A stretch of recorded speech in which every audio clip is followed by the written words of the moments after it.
ভাড়ায় পাওয়া যাচ্ছে বউ, তাও আবার বাংলাদেশেরই এক গ্রামে, যার যেমন দরকার যেভাবে দরকার সেভাবেই একেবারে সাজগোজ করা বউ ভাড়া করতে পারবেন। কখনো ঘন্টা ভিত্তিক, কখনো সারাদিনের জন্য চাইলেই ভাড়া করা যাবে বউ। প্রয়োজন মতো ব্যবহার করে ফেরতও দেওয়া যাবে ভাড়া করে আনা সেই বউকে। এমন কথা শুনে নিশ্চয়ই হতভম্ব হয়ে যাচ্ছেন, তবে শুনতে আজব লাগলেও বাংলাদেশের বুকেই এমন এক গ্রামের অস্তিত্ব রয়েছে যেখানে বউ ভাড়া পাওয়া যায়। এমন গ্রামের কথা কিছুটা অদ্ভুত বটে, তবে মোটেও কোনো গালগল্প নয়। এখানে বউ লেনদেনের কারবার হয় একেবারে নগদ টাকা গুটে। কিন্তু কোথায় আছে আজব এই গ্রাম, সে কথা কেউ কি জানেন?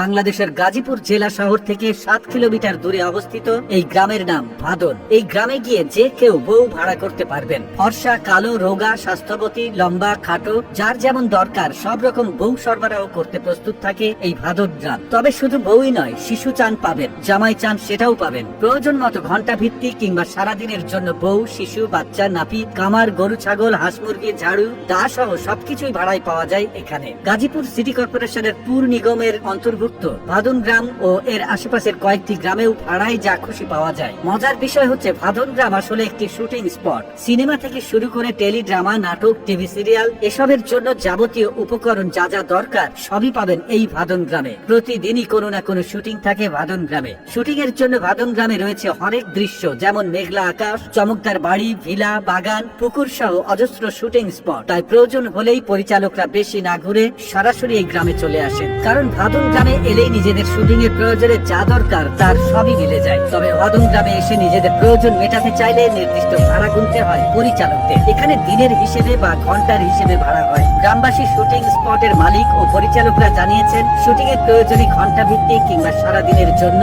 সবকিছুই ভাড়া পাওয়া যায় এখানে। জানা যায় বহু বছর ধরে নিত্য প্রয়োজনীয় দ্রব্য বা আসবাবপত্র ভাড়া পাওয়ার রীতি চালু আছে এই ভাদন গ্রামে। বিশেষ করে 90-এর দশক থেকেই ভাদন গ্রামে শুরু হয়েছে নাটক, সিনেমার জন্য নিয়মিত শুটিং এর কাজ। প্রকৃতপক্ষে এই এলাকার মানুষ বিষয়টিকে পেশা হিসেবে বেছে নিয়েছেন, তাই রোজই গ্রামে থাকে ব্যস্ততা। গ্রামের বাসিন্দারাও সদা তৈরি থাকেন, কাজের ডাক আসতে পারে যে কোনো সময়। গ্রামটি পরিচালনার দায়িত্বে থাকা কর্তৃপক্ষ জানায়, নাটক বা সিনেমার শুটিং এর জন্য সবকিছু ভাড়া পেয়ে যাবেন এই ভাদন গ্রামে। ভাদন গ্রামটিকে বলা হয়ে থাকে বাংলাদেশের চলচ্চিত্র শিল্পীদের আবাসভূমি। এখন ঢাকায় ছবি তৈরির সাথে সংযুক্তরা ভাদন গ্রামের উপর ব্যাপকভাবে নির্ভরশীল। বর্তমানে বাংলাদেশের এই অঞ্চল আউটডোর শুটিং এর জন্য